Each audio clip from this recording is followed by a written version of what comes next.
Max Cavalera here. This is the Vulgar Display of Podcast. Vulgar Display of Podcast right fucking now. Tuned into the motherfucking greatest.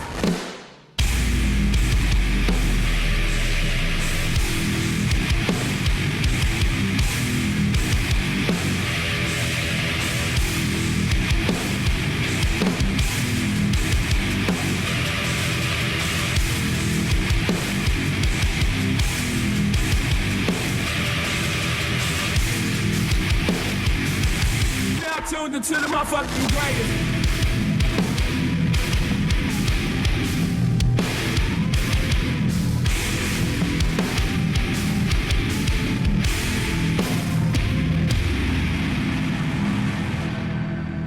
Welcome to the Vulgar Display of Podcast, joined here by Dale Stotler. What's up, Dale? What up, what up? Good to be here. Living the rock and roll metal life, brother. Yeah, you know, no big deal. We don't just talk about it. We live that shit, right? We live it, sir. And when I say we, I mean you. Yes. You live through me. Yeah. Yeah. You've been to 2 shows this week. Yeah. Now it's a Sunday morning and we're getting drunk. Yes. I mean, rock star lifestyle, baby. And Twan, Anthony, how's it going, man? It's going great. Drinking some beers here. Yeah. And we have a couple special guests online with us right now. We have John, the owner of Zymurgy Brewery. What is it? Beering Company? What? We haven't great so far. Thank you for having me. Thank you for having us. And John is the owner operator, and then we also have Dustin. And Dustin, what's your official title? I know you do some show promotion with the brewery, but I actually am the executive director of Downtown Menominee, which is a nonprofit that works to promote tourism in our downtown. And luckily for me, John's brewery sits in my downtown, so I'm killing 2 birds with 1 stone, booking metal shows for him while also drawing people into the city. So it works even better. yeah, Perfect. Well, welcome to the Vulgar Display of Podcast, and you guys are up in Wisconsin. I've said before, it's one of my favorite states. I haven't been to your town, but we are going to be there eventually. The reason we have you online here, and the reason we're here today is we have a kind of a special announcement. You guys have agreed for some reason or the other to attach your name to ours and become an official sponsor of this podcast. So hold on. I don't know if you guys can hear this, but let me do a little round of applause here.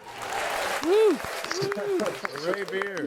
Yes. Hooray Yeah. beer. So thanks for coming on board and thanks for being a part of the team. And we're happy to have you. Yeah, thanks for having us. Pretty sweet. We're just treading the metal world waters up here, so this is a great way of breaking down that door. Yeah. I'll say cheers to that. Prost. Cheers. Yes. Cheers. Yes. Sure. And speaking of, Cheers. we have a few of your beers here. Do you want to tell us what we have and then what we're trying right now? Afternoon Joe, like a 4% light colored coffee beer. We're into coffee quite a bit. So, and instead of doing like a regular stout with coffee, I've had some light coffee beers in the past. So it's probably one of our more popular beers. So that's one of them. And they're in a big cans. And then there's Terry Porter, who was a basketball player. Yes. And now a coach for the Trailblazers. He also is a basketball player for Stevens Point. That is basically your regular run-of-the-mill porter, like not too sweet or anything. Yeah. I think looking at the can, is that 5.4? Yeah. And then we have Thorzul Russian Imperial Stout, which is a big stout at 10.5%. And the funny thing is, I'm looking at the beers that I brought for myself and me and Dustin. I didn't grab Terry Porter at all, so we're drinking extra Thorzul Russian Imperial Stout. Ooh. Oh, Jesus. Oh, geez. So, It's a good Sunday morning. but yeah, Yes. and if anyone's ever up at the brewery, we always have like at least 14 or 15 different beers on tap. We make soda and stuff too. We do root beer and ginger ale and stuff like that. So we got quite an array of beers up here. Are these 3 that we're having here, and they're delicious, by the way. The first one you mentioned, the Afternoon Joe, man, it's got such a great flavor. It's a beer. I'm not a guy that likes a beer with my meal. You know, when I have a beer, I want to kind of be drinking beer and trying to catch a buzz, right?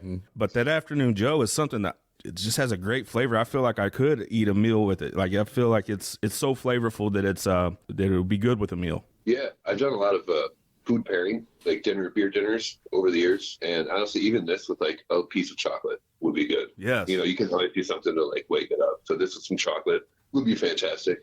I love the coffee flavor in beers. Usually it's associated with a stout, a darker beer. This is light. It's great. It's fun. I could drink it, just during the summer. I really enjoyed that one. Yeah, it would be a good summer beer. These 3 beers that we have here, so we have the Afternoon Joe, the Terry Porter, and then the Thor.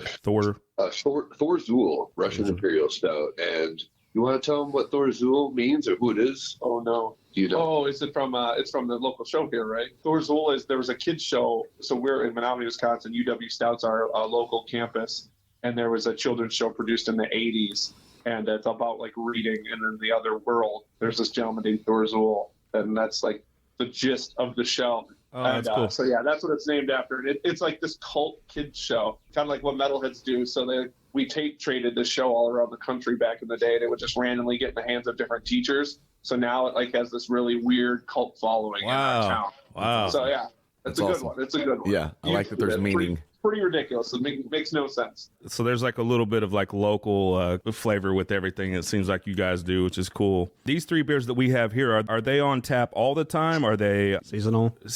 Are they Afternoon Joe's on pretty much all the time. Terry Porter's on pretty much all the time. Thor Zool is on usually at least half the year. We also barrel age a lot of beers. So Thor Zool will sometimes be barrel aged. What kind of barrels do you guys use when you do the barrel aging?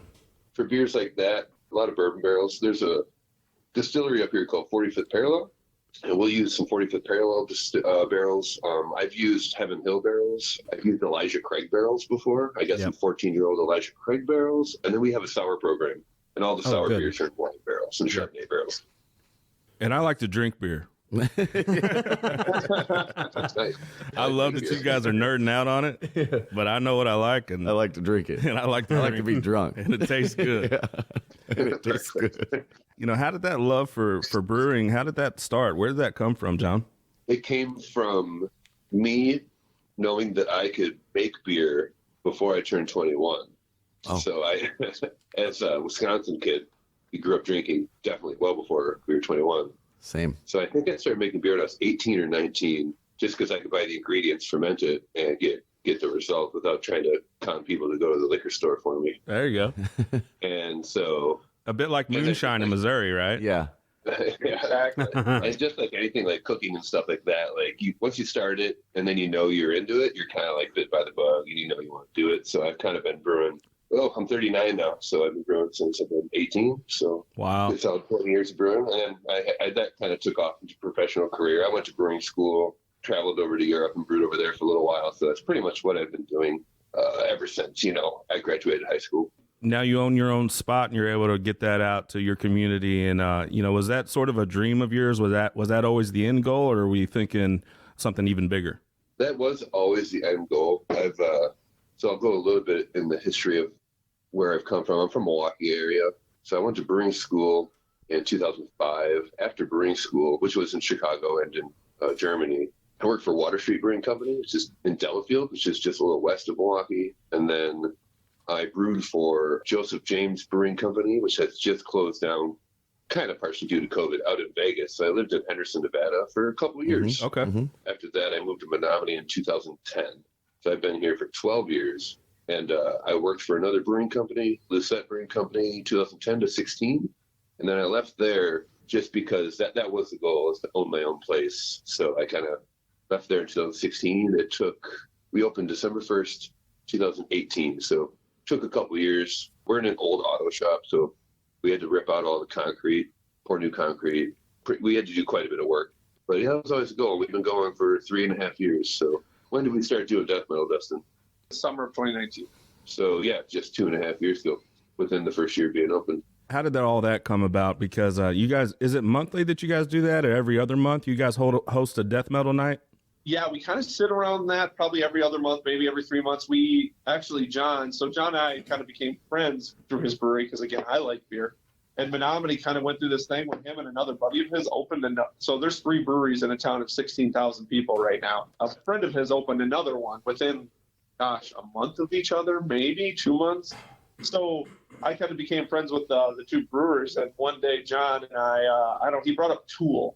Ooh. And I was like, okay, all right, this guy's in my wavelength of music. I can do this. So we kind of discussed some things. And, John will tell you, I'm sure, in a couple minutes that he's a bluegrass hippie guy. But he likes some heavy music here and there. And your birthday is when, John?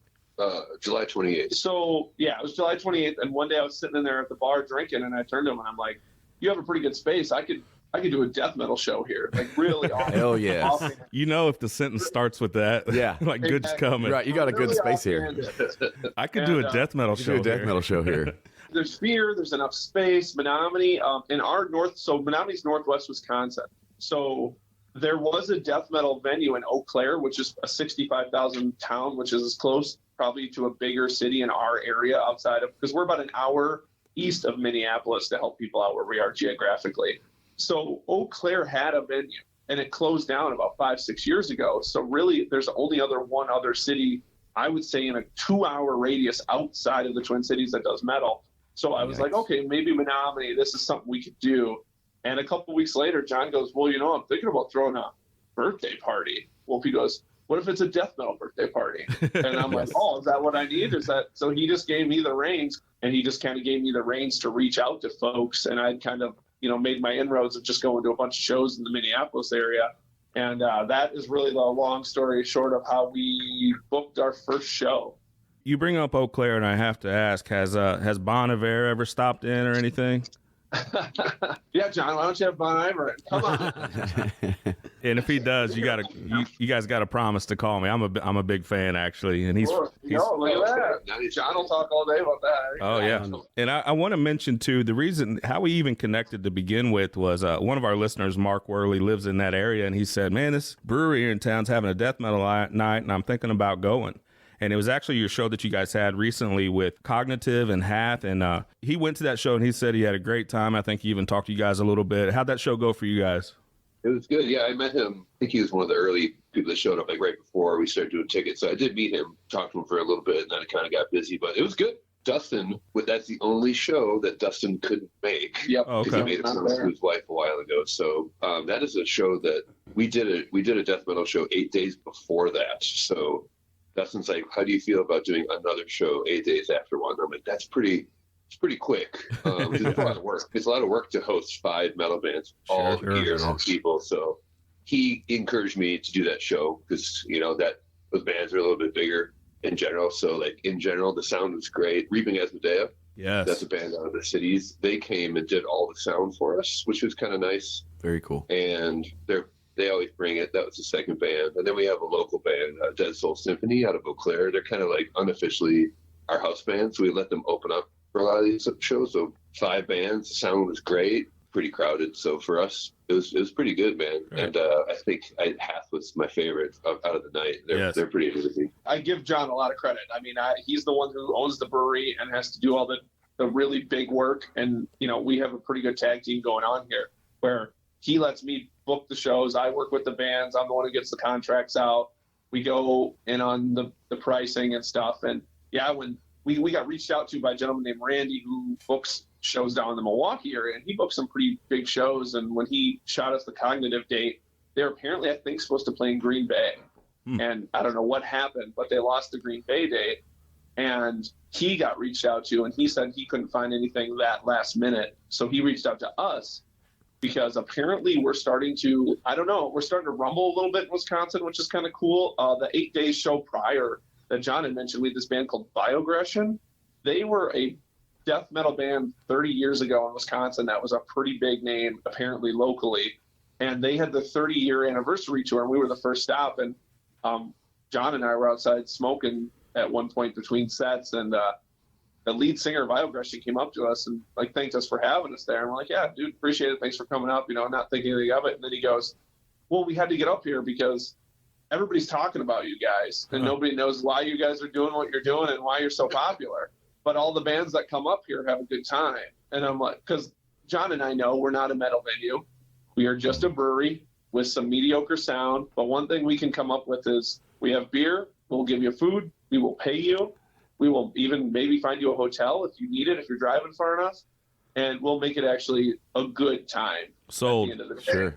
Sold. Count me in. Count me in. Did we just become best friends?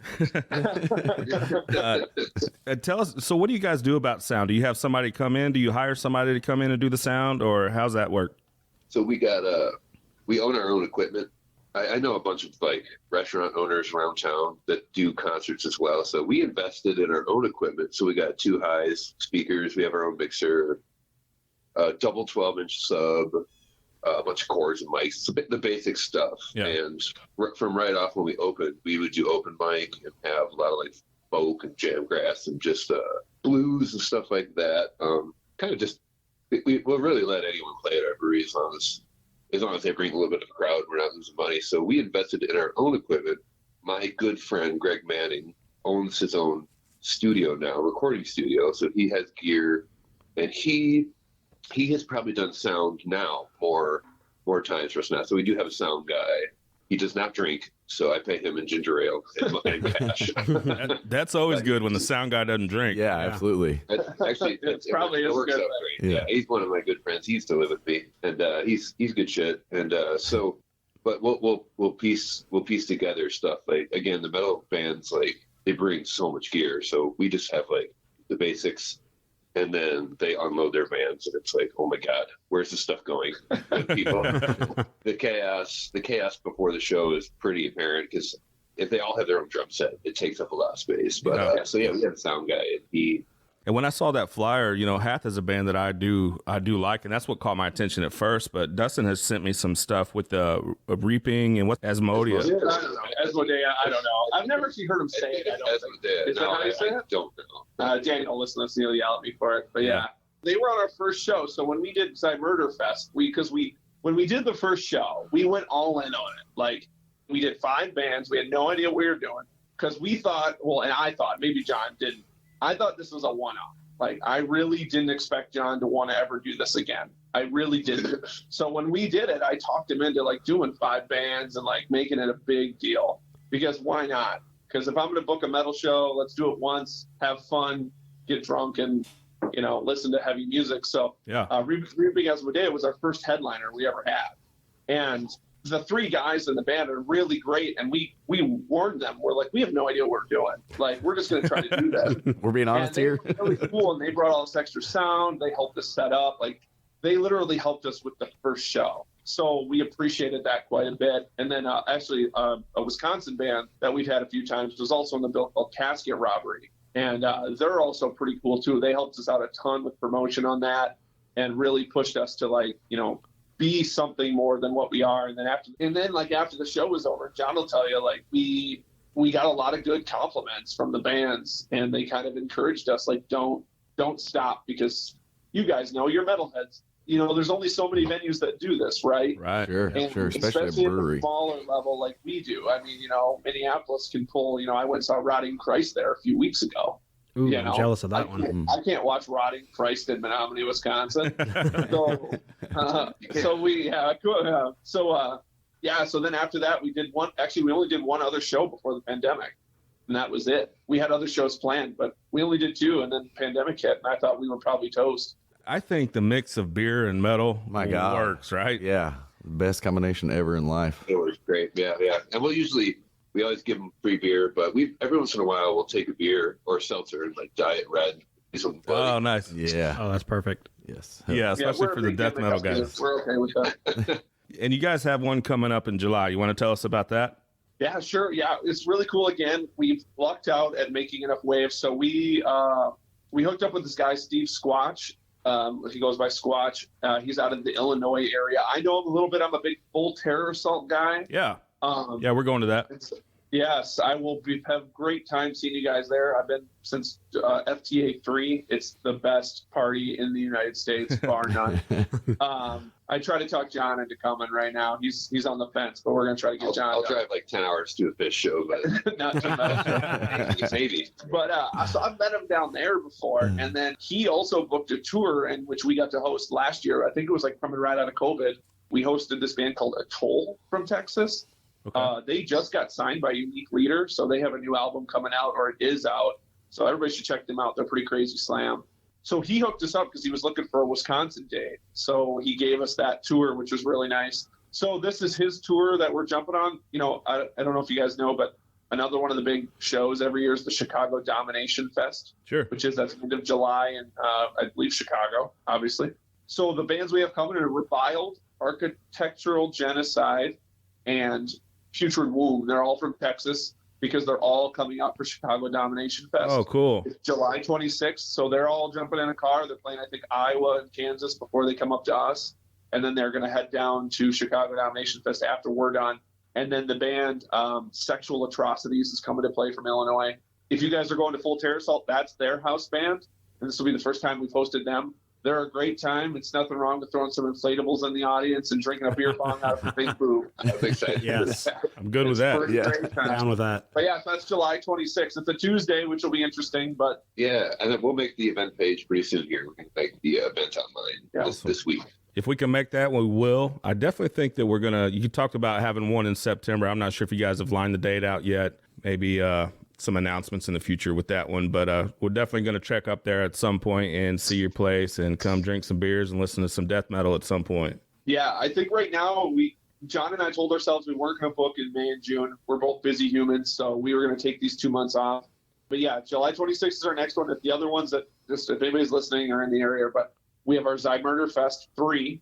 That's August 13th. Okay. We're going to do 7 bands. We'll have a food truck here, a bunch of beer. It's going to be headlined by Glutton for Punishment. They're also on the Chicago Domination Fest bill this year. They're kind of making their rounds. They're from Minneapolis. They're pretty sweet. Pit Lord from Iowa. You've never seen them. They're great. They sing about barbecue, which is a great time. I They're love another barbecue. FTA group. And then we have a bunch of other bands. Coffin Rights, our Dead Soul Symphony, our kind of house band. But then, yeah, like you said, maybe something in September. I don't think we've officially said the date, which when we do, I'm sure you guys will plug it all the time. Absolutely. But the hope is that we'll be joining you guys for a co-promoted show here up in at the brewery in September. Man, that's the plan, and me and Dustin's been talking a lot about that, and we're gonna try to work something out. I think it'll be pretty big. At least we're gonna try anyway. Yep, very excited about that. Hell yes.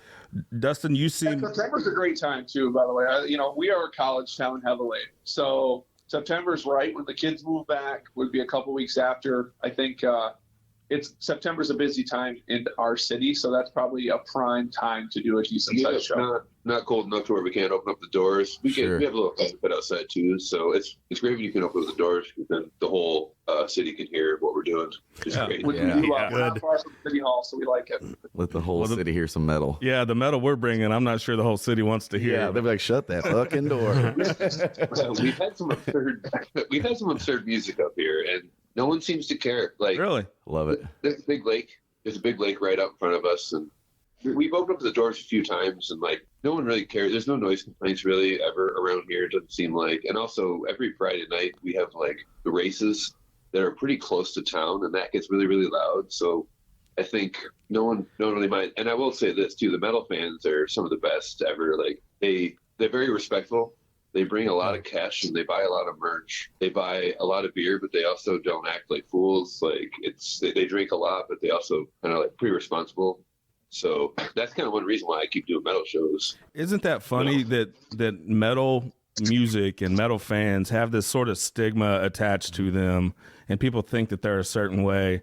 As a metal fan, and I have many metal friends and been to plenty of shows, it's the exact opposite. Yeah, For sure, yeah. They're all teddy bears. Like, and I think that stigma is fading away. I don't know. I would You guys hope. are- I hope so, yeah. you'll be like in a mosh pit, pushing people around, slam dancing, and then you go up to the bartender, you're like, "Excuse me, sir, may I please have a beer?" Yeah. Yeah.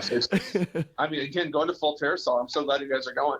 There's probably 3,000 to 5,000 people that go every year. It's a campsite. Last year, I was a part of that now infamous circle pit, golf cart pit with Exodus. Oh, There was not nice. a- Funny. There's Nice. not a single policeman or security guard in sight at that show, and nothing happens. Wow. They trust us. Metalheads are crazy when it comes to making sure everything doesn't go off the rails, because it's easy to stop metal. Sure. So let's not give people a reason to not Right. do Yeah. it. Yep. Good point. I mean, just the friendliest people, and liking bluegrass and jam grass and jam band music. The merchandise is amazing to me. Like the jam band scenes don't have a lot of merchandise, and a lot of people don't buy a lot of it. They're always down with the poster, Mhm. Yeah. the poster for the night, which is Right. which I like. By the way, I own a 1995 Chevy pickup truck, and it has a tape player in it. And there's so many tapes out there, like brutal death metal tapes. Dustin will always give you Oh, yeah. tapes. the little small runs of tapes are great. So when I'm snowplowing in the winter, I do blast stuff metal.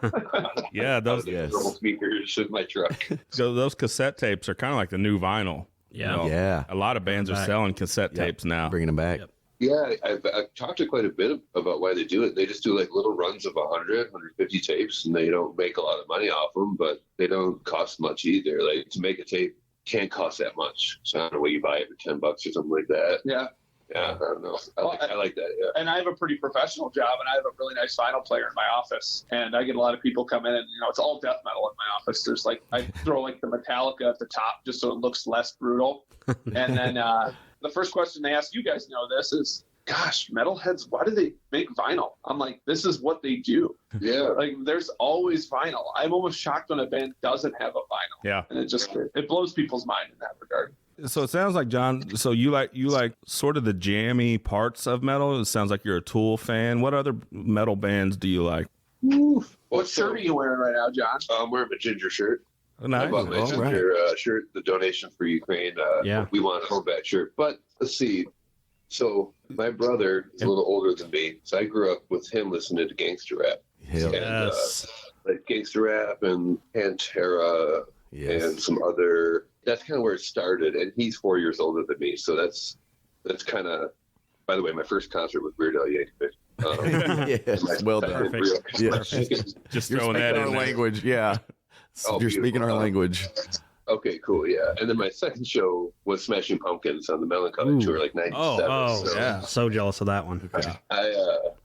So I got into metal like right off the bat. I've seen Pantera a few times. That's all it took. I found out I'm 6'5". I found out it's the only time I tried crowd surfing, and I was way too far back, and I'm way too tall, so I got dropped right on my back. Wah, wah. And that was at the Mecca in downtown Milwaukee. And then I went to Ozfest 97, 98, 99 down in Alpine Valley. So I went to kind of the earlier ones. And so I was back into like Snot. Yeah. Yeah. Oh, yeah. Marilyn Manson. I didn't look like I was into Marilyn Manson. I wasn't into that. But Pantera, so I've seen probably Pantera maybe 3 times. I did see Slipknot only one time. That was probably in the late 90s with System of a Down and like Static Gas. So Static Gas was X a bunch. So like at that time, late 90s, early 2000s, I was into some harder metal. I do like System of a Down a lot too. Just kind of like that kind of shit. Yeah. I'm a big fan of progressive metal and Tool, stuff like that. I definitely got out of metal, like early 2000s. I didn't think metal was going anywhere. It just kind of bored me. And I never got into death metal ever until recently. Not at all. It's all progressive. And I don't know if you want to call that new metal or whatever. This is all when I was 15, 16. So, and then going to 18, then it got into a lot of classical and jazz and other stuff like that. I never stopped listening to like Tool and some other bands like that. But then over the last 3 years or 4 years, I've gotten into death metal, which I will say is very good live. I can't listen to album after album after album of it because just the recordings are great. But I'm big into drums. Hearing the drums live is definitely my favorite thing. So, and then Dustin's definitely encouraged me to get into metal more by constantly bringing me tapes and having bands at the brewery. So that's the history of me enjoying metal music. There you go. Definitely lost my love for a little while, but getting it back. So we're talking about, metal and jam bands and stuff. And I think the perfect combination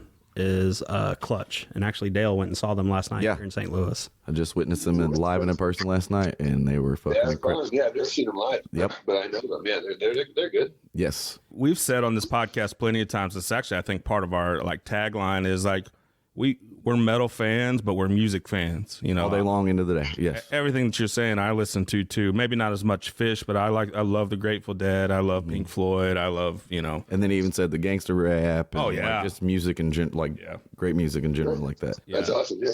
And the stuff that people sometimes make fun of. You're talking about new metal a little bit. That was, I'm 40 years old, so that was some of my teenage years. So that stuff's like nostalgic for Still me. to me, yeah. That first Limp Bizkit album, Guilty. Oh, I think that's a good album. Yeah. I'm turning 40 this year, so yeah, we're in the same wheelhouse. Yeah. First album I did own. It wasn't that bad. That's all right.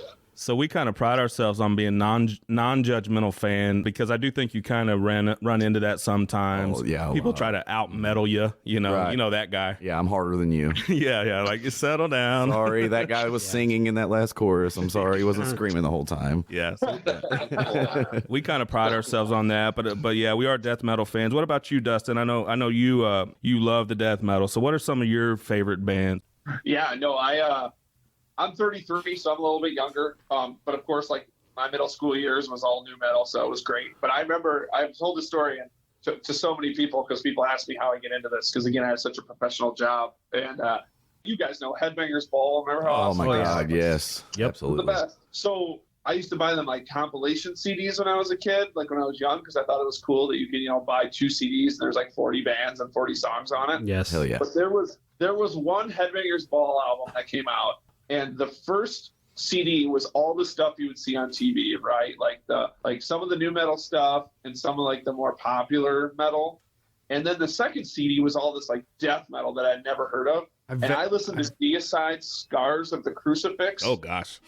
And when I heard that as a 12-year-old, 13-year-old, I thought it was the coolest thing I'd ever heard my entire life. And I'm your like, parents whatever didn't. this is, I want more of this in my life.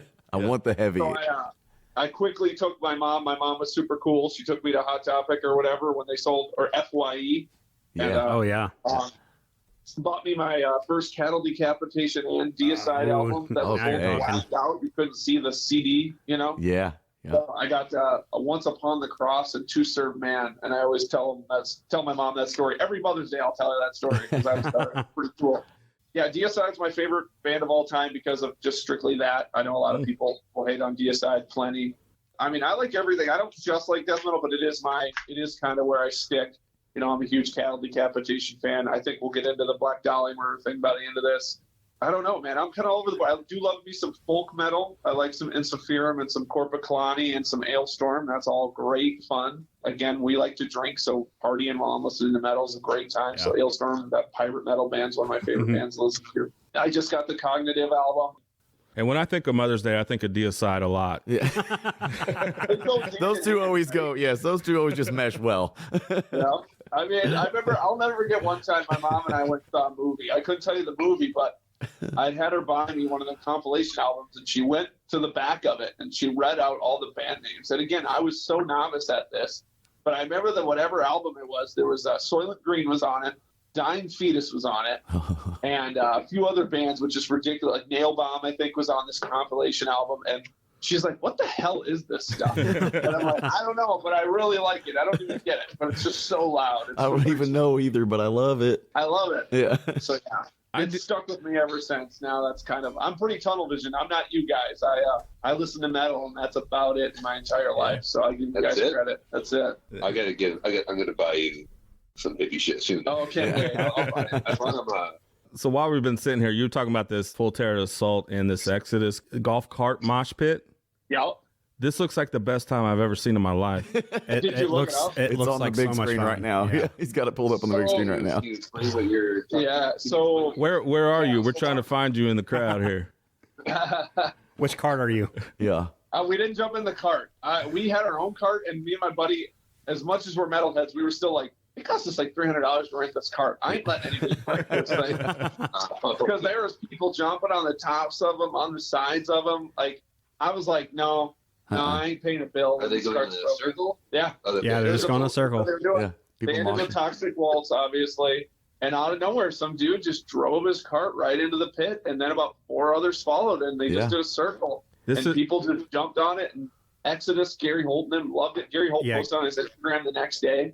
No security stopping you. No cops stopping you. The next day, there was no stories of anybody getting hurt or going to the hospital. I mean, everybody's having a blast. Just it looks happy like as the can be. best time I've ever seen in my life. Right. Yeah, you brought up. It's a great time. You'll enjoy yourselves. I You're promise. starting to sell this. I'm selling it. We're gonna post this on our. We're gonna bring a golf cart on a trailer with us. No kidding. I know you guys are on our Facebook group. We're gonna post this video when we post this out. Okay, perfect. With you guys with this golf cart mosh pit. This is the best thing I've ever seen. I like golf and I like metal, so it makes sense. You brought up Gary Holt, the video we saw a minute ago. He's just got the biggest smile on his face in the world. Oh yeah, it was crazy. Actually, it was even the funniest part is because there's closed full terrace groups out there just like yours, and somebody posted that Golf Carts USA ran a story on it. Oh, nice. There's a thing called Just for Golf Carts. That's all they talk about. And they ran a story on Full Terraceol thinking it was super cool. I'm impressed with how they're holding up, to be honest with you. I mean, there's people jumping on them, bouncing on them. I mean, these durable. They're just hanging on there. They're so durable. Yeah, that's the last song of the last long fest. So I give people credit for going balls to the wall. And you're right. I mean, I don't see any kind of security. I don't see any kind of police, response or anything. It just everybody seems to be having a blast. Yeah. Pretty crazy. I like I say, I can't sell it enough, but it's in the middle of nowhere. That's the best and the worst part about the fest. Yeah, right? blessing and a curse. Blessing and a curse. It is a blessing and a curse because when you're there, it's the greatest thing ever. But the issue is if you'll go, that's where you're at. And there's so many people that'll never go because why would they drive 7 hours to the middle of Keeps the riffraff out. Yeah, Middle of nowhere. Keeps it out. And you don't have like any cell service down there, so people hate that.